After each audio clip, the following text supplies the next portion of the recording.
Здравствуйте, друзья! Мой новый обзор будет посвящен еще одному варианту умной розетки для экосистемы Xiaomi, встраиваемой в стену. Розетка по своей функциональности очень похожа с внешней розеткой, я имею в виду ZigBee версию. Аналогично управляется, ведет учет электроэнергии.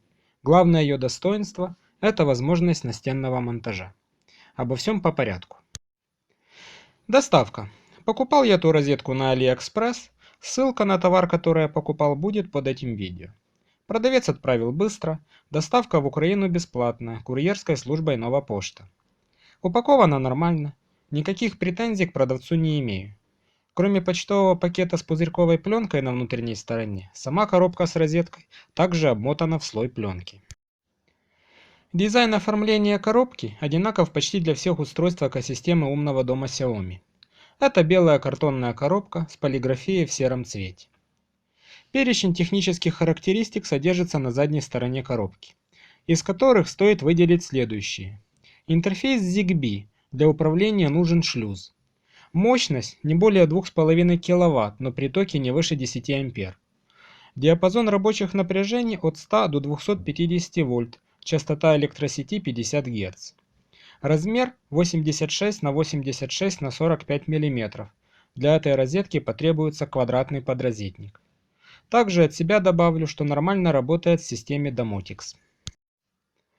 Розетка имеет два параллельно соединенных разъема. Нижний под тройную китайско-австралийскую вилку с заземляющим контактом тип И и верхний под вилки без заземляющих контактов, плоскую тип А и круглую тип С. В правой нижней части находится овальная кнопка для ручного включения и выключения розетки. На кнопке имеется окошко синего светодиода активности, который может быть отключен из плагина управления.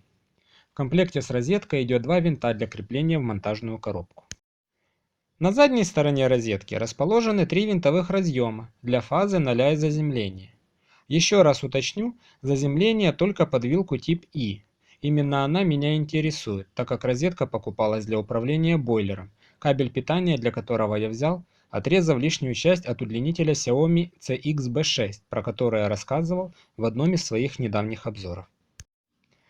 Реальные размеры розетки полностью соответствуют заявленным.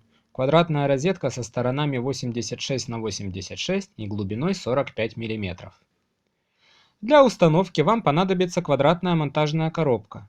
Если не найдете в местных строительных магазинах, то их много на AliExpress. Я покупал для наружного монтажа и для внутреннего, ссылки на них я также переведу под этим видео. Указанный мной вариант для наружного монтажа не совсем подходит под эту розетку, не влазят выступы винтовых контактов. Мне это особенно не помешало, так как наружный короб прикреплен поверх круглого подрозетника, и мне просто пришлось вырезать часть для квадратной коробки.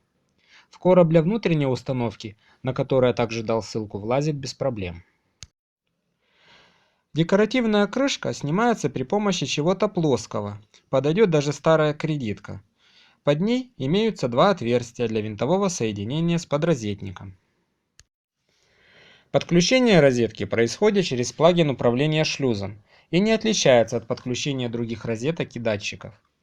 Необходимо выбрать нужное устройство из таблички, после экранной и голосовой подсказки на китайском нажать на кнопку и удерживать до тройного моргания светодиода, после чего устройство обнаруживается и привязывается к системе. Останется только указать место установки и имя устройства. После того, как розетке присвоено имя, запускается плагин управления, очень похожий на плагин внешней розетки, про которую я также рассказывал в одном из своих прошлых обзоров. Возможности плагинов отличаются тем, что в настенной розетке отсутствует меню, где можно задать иконку для розетки, тип управляемого устройства.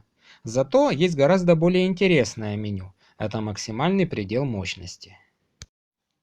В меню максимального предела мощности можно установить значение, при достижении которого розетка будет автоматически отключаться.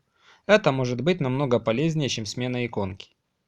В меню сценариев перечень сценариев, в которых участвует розетка. У меня это управление бойлером.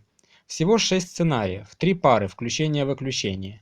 На утро разные для будних и выходных дней и одна общая, вечерняя пара. В принципе, можно уменьшить вдвое количество сценариев, прописав в каждом тайм-аут на нужное время.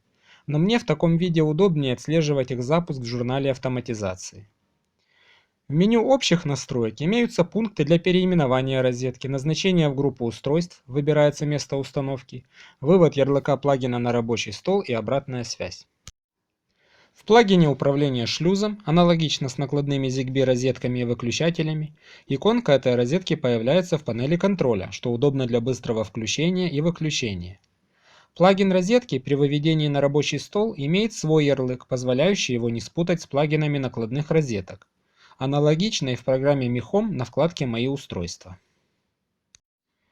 Кроме включения и выключения по расписанию или в результате выполнения сценария, розетка ведет учет энергопотребления, предоставляя информацию в виде общего расхода электроэнергии за сутки или за месяц, а также текущее значение. Можно посмотреть данные в виде диаграмм расхода электроэнергии в разрезе дней и месяцев, либо в виде часовых графиков активности по дням, неделям или месяцам. Никаких особенных преимуществ, кроме монтажа, розетка встраивается в стену, и возможности одновременного подключения сразу двух устройств, и то при условии, что у одного из них вилка тип И, эта розетка не имеет. Я установил ее для подключения бойлера, что позволило мне избавиться от переходников, задействовать заземление и привести все к более-менее эстетичному виду. Тем, кто находится на стадии ремонта, гораздо проще предусмотреть установку квадратных монтажных коробок. Мне же в данном случае пришлось выходить из положения при помощи накладной коробки. Результат полностью соответствует моим ожиданиям. Бойлер работает по расписанию, переходников нет, заземление задействовано.